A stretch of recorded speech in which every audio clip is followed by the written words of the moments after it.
10 conseils pour la diaspora qui veut rentrer s'installer en Afrique. 1. Avoir un projet qui te tient à cœur à développer en Afrique. D'ailleurs, tous ceux qui ont réussi leur retour en Afrique ont un point en commun. Ils ont des business qui tournent et qui leur permettent d'avoir une certaine stabilité financière, mais surtout qui les gardent en activité et les épargnent ainsi de certains vices qui viennent de l'ennui. 2. S'assurer d'avoir assez d'argent pour vivre au pays pendant minimum 1 an sans avoir besoin de demander quoi que ce soit à qui que ce soit. Ceci te donnera le temps de t'acclimater et surtout de te retourner si jamais ton projet venait à tourner au vinaigre. 3.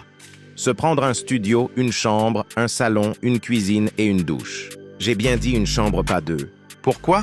Pour la simple raison que si tu prends un studio avec plus d'une chambre, la nature ayant horreur du vide, les oncles et les tantes du village ou de la ville auront vite fait de te coller une cousine ou un cousin pour soi-disant t'aider et dont il faudra que tu t'occupes.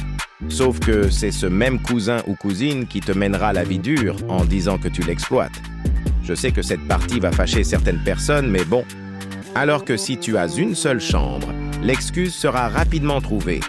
Il n'y a pas assez d'espace chez moi. 4. Veiller à reproduire dans ton studio le même écosystème que celui dans lequel tu vis en Europe. Il faut que le confort à ton domicile soit identique à celui que tu as ici en Europe, si ça n'est mieux. Quand je parle de confort, je parle tout ce à quoi tu pourrais penser.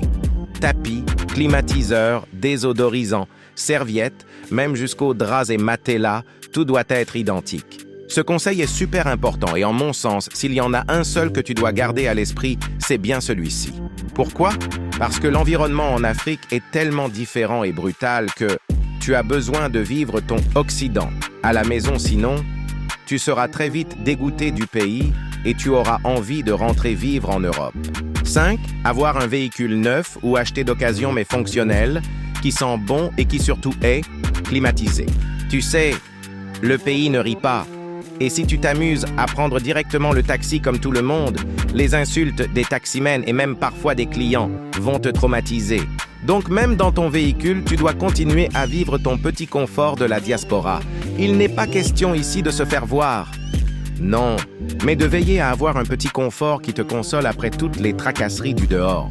Psychologiquement, c'est super important de prendre en compte ce détail-ci. 6. Ne plus écouter les médias internationaux pendant au moins 1 an le temps pour toi de t'acclimater.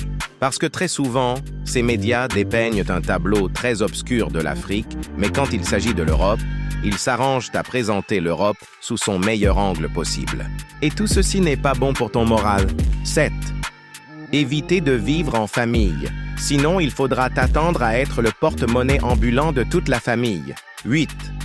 Avant de rentrer, il faudrait déjà savoir quelles sont les personnes que tu fréquenteras une fois installé au pays. Ces personnes devront tous être des individus partageant les mêmes valeurs que toi. Mieux encore, il faudrait que parmi tes fréquentations, qu'il y ait au moins un ami qui a vécu dans la diaspora et qui a réussi son retour au pays. Si tu n'en connais pas, il faudra te débrouiller pour en trouver et forcer son amitié. Il te sera très utile pour te remonter le moral et pour te dire ce que tu veux entendre. Le pays ne rit pas avec les personnes de la diaspora. 9. Pensez à emporter avec toi une trousse de pharmacie. De quoi tenir pour 1 an minimum. Et surtout, souscrire à une vraie assurance santé. 10. Se rappeler des 9 conseils ci-dessus. Si ces conseils t'ont aidé à voir un peu clair sur comment entreprendre ton retour en Afrique, alors laisse-moi un j'aime à la vidéo et également abonne-toi pour ne pas rater les autres pépites à venir. De même, laissez un commentaire pour me dire comment envisages-tu ton retour. Ton commentaire pourrait également aider une autre personne. Merci.